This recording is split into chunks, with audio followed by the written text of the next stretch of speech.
Hello everyone, Jester Bell is back and it is the eve of DC Fandom. It's going to be a couple days from when I post this video, so I decided to just kind of do a generic ranking of the Jokers video because I'm just kind of biding my time until I get all the great new trailers that are coming out with DC Fandom. Please watch my DC Fandom prediction videos if you haven't. But yes, I want to do a video of the ranking of the Jokers, and this is going to be for any Joker that has appeared in a movie, like a feature film. So that'll narrow it down so I don't have to talk about the many Jokers in the obscure animated series and comics and everything, and I can just boil it down and talk about some of the major ones people will be familiar with. Now, unfortunately, I feel like there is going to be a lot of crossover in my opinions that a lot of fans just generally have on these various Jokers, but I'll just try to tell it coming from my perspective so it'll hopefully be a little bit more fresh. So I'm going to rank the Jokers worst to best, the ones that I just think are completely irredeemable or just didn't do much for me, or the character at large, and then to the ones that I think are the best.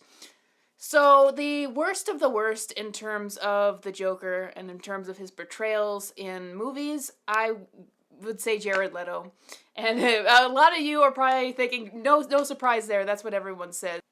So it's amazing to think about when he first came on when the first pictures of Jared Leto's Joker came out.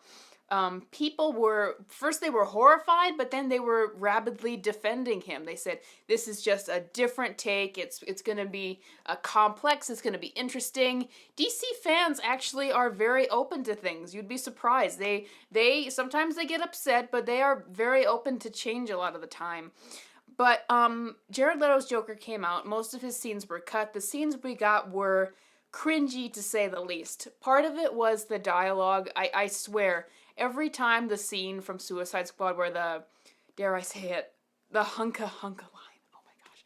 Every time that scene comes up, and sometimes it pops up just when I'm watching someone else's video, and that scene will pop up, I just cringe so hard. It is so embarrassing. And some of it was due to his performance, the kind of weaving about, the kind of animalistic nature, the purring of his Joker. The voice was terrible. The laugh sounded like a door shutting. But people defended this for years, saying that the problem was they cut so much out that we simply did not see the mastery behind it. We only saw the bad parts. Most people hated it, but a lot of people were defending it for years. Now we've gotten more of him. We got him in Zack Snyder's Justice League, and he continued to be the same cringy dialogue and cringy performance. And then David Ayer released page upon page of the dialogue and the characterization Joker would have had in his original version, and it's just terrible. It's like Joker's like this overly stressed out maniac who hates himself and wants to kill himself, and who hates Harley but loves Harley. He wants to rescue her one minute and wants to kill her the next, and it's like, it does not seem like David Ayer even understood what makes the Joker crazy or what makes him abusive. There's the scene that was supposed to be in the club that made absolutely no sense, where he's gonna kill someone if he doesn't take Harley, but it's gonna kill him if he does, and it had to be explained in the book because it just did not make sense to an audience seeing it. And yeah, I've harped on Jared Leto's Joker enough. Long story short, I'm far past the time where I'm going to listen to anyone saying that, oh, Jared Leto could have been a great Joker. I don't think that there was anything there in the first place. I think it was shot from the beginning, and I think Jared Leto is otherwise a great actor. Not saying he's a great person, but that doesn't mean he isn't a good actor, but it just came off on started off on the completely wrong foot with people who did not understand the character, and I that's why it's the worst of the worst Jokers to me. It's comes close to not even being the Joker to me. So yeah, worst Joker, Jared Leto. Second least favorite Joker, I'm gonna say, is Zach Galifianakis. I know I'm saying that wrong, but he is the voice of the Joker in the Lego Batman movie, which was a theatrical release, so it's on here. Now, I don't have major problems with this Joker like I do for Jared Leto. There's nothing offensive about it or anything, nothing really cringy. I was just disappointed that they did a very different take on the Joker than you would normally get in the Lego video games and the different shorts they've done, which is more traditional. This one, they gave him a very different voice, and they gave most of the cast a very different voice that didn't sound anything like the regular characters, and that was disappointing. I didn't really find him funny or scary in any way. He just was kind of boiled down to the trait that he's obsessed with getting Batman's attention. And to me, because we focus on it so much in the comics, maybe not so much in the movies, but a lot in the comics, they like to boil Joker down to, oh, he's just so obsessed with Batman. He's so in love with Batman. And I find it tiresome because I just think that people get fixated on that trait of the Joker and make him kind of a one-note character just because they want to make the joke about how obsessed he is with Batman. So that's why this one's so low on the list. I didn't like the voice. I didn't really care for much about it. It was just kind of a caricature of the Joker, specifically focused on him being so in love with Batman. And I just don't find that as funny or entertaining as a lot of other people seem to, which is why we get so many versions like that. So the next Joker on my list is Cesar Romero. Now this is kind of a classic portrayal of the Joker. It's the Silver Age Joker. It's back when they said he couldn't be a murderer anymore. He had to be a petty thief. He had to be a silly clown. He had to be the kind of person who would challenge Batman to a surf match. He had to be a person who would turn things into jelly. And there's nothing wrong with the novelty of that. Some people really have a special place in their hearts for the Adam West 1960s Batman and the way all the villains were characterized. And I don't have a problem with it either. There's certainly something very classic about that. But I, of course, prefer a Joker who is more complex. I prefer a Joker who still always has a dark element to him. But what I really don't like about Cesar Romero, while I'm perfectly fine if you do a sillier take on the Joker, I've never liked the story about how he was so uncommitted to his role he wouldn't even shave his mustache to play the Joker. I get that these must have seemed like just silly, meaningless comic book characters to the rest of his career at that time, but I'm like, have a little bit of commitment to your role. Looking back on Cesar Romero would not do the bare minimum just to play the Joker. That's why he's so low on my list. So the next Joker I will discuss is Jack Nicholson's Joker. Now, you might be a bit surprised to see him so low on the list, right smack dab in the middle. I know a lot of people have a special place in their hearts for Jack Nicholson's Joker because he was perhaps the first Joker they ever saw in live action with Batman '89.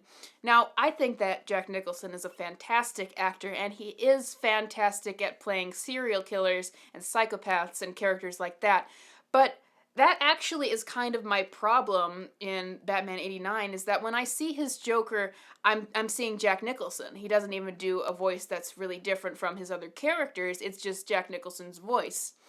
And that's my big thing. When I see the Joker, I love it when actors completely transform themselves and you don't see the actor, you just see the character.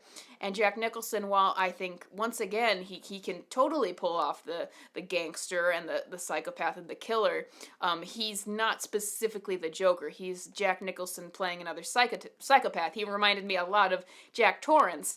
And that's not bad, but that's not the height of what I really want from the character. So that's why he's really in the middle. Number 3 on my list, we got 3 more Jokers to go through, is Joaquin Phoenix's portrayal in the Joker movie. Now, my big caveat about this is that this was not truly the Joker. For those of you who don't know, Todd Phillips really wanted to make his art film about mental illness, and it's super hard to get a movie greenlit these days, especially an art film like that, an Oscars film, because studios have just found franchises to be so much more financially sound than all that. So Todd Phillips took a property that was similar to his story, but was very, very well known and famous, Joker, and just basically slapped the Joker name on it. Now, on the one hand, that works because Joker just has a lot of similar characteristics to psychopaths and a lot of similar themes to a cynical look at society and how the beatdown can kind of go on this path of madness. So, incidentally, even if that wasn't the intention, there were just a lot of similar traits to the Joker in the character of Arthur Fleck, who becomes Joker in this movie. Becomes very cynical. He likes to get attention. That's a big trait about him. And I actually found myself seeing Joker in his performance. And It is a really fantastic performance. I especially love those moments when Joaquin Phoenix is portraying the uncontrollable laughter and that illness that Arthur Fleck has. Just expert acting, and I think Joaquin Phoenix is just one of the greatest actors to play these villainous characters in movies.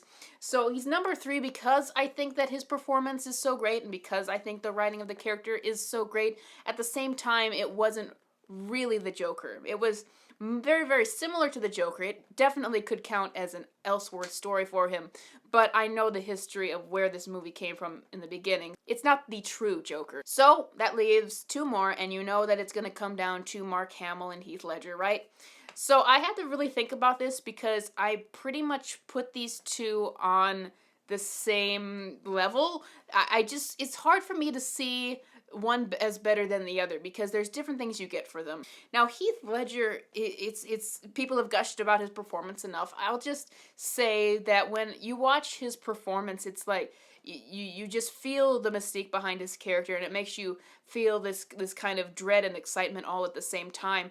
I absolutely love the look of this character. I love the dark eye makeup that kind of makes him look like a ghost. I love how that the dark makeup around his eyes and then the smile, which is just kind of splattered on his face, really stick out and make him look like a monster, even though there's a very human element to him because it is just makeup in this version. And I love that combination. It kind of just illustrates his point he's trying to make in the movie that human beings are all just monsters. He's not a comedian like Mark Hamill's Joker, which I'll get into in a second, but he's a very witty version of the character. He has, a lot of people don't think of Heath Ledger's Joker as the ultimate portrayal. They think it as an alternate portrayal as the character as I think Joaquin Phoenix is.